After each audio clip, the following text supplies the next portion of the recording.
الاعلان الجدلي بقى اللي حصل هرجله على الاعلان وبتاع. انا طبعا كلنا شفنا الاعلان.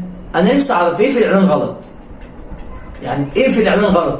هو حضراتكم يعني العربيه الاسعاف لونها ايه؟ مش ابيض، مش ابيض في احمر؟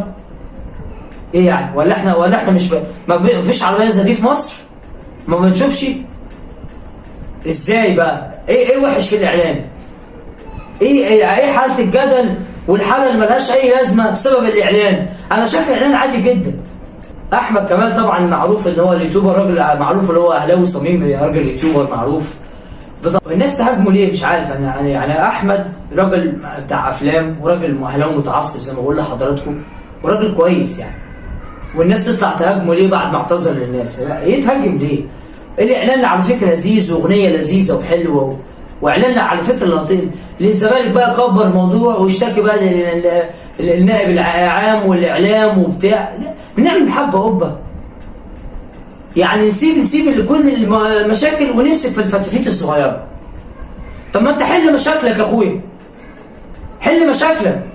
انت لسه فاكر النهارده تفك القيد وتحل مشاكلك؟ حل مشاكلك وشوف مستحقاتك وشوف دنيتك، شوف فريقك.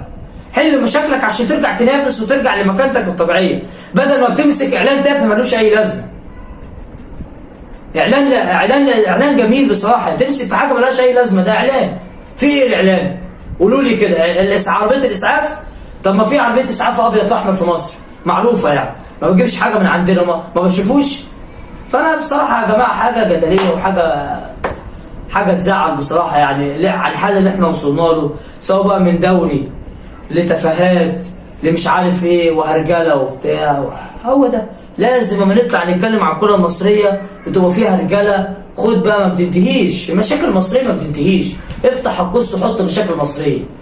اشوفكم ان شاء الله باذن الله في حلقات جديده، في حلقات جديده. سلام عليكم.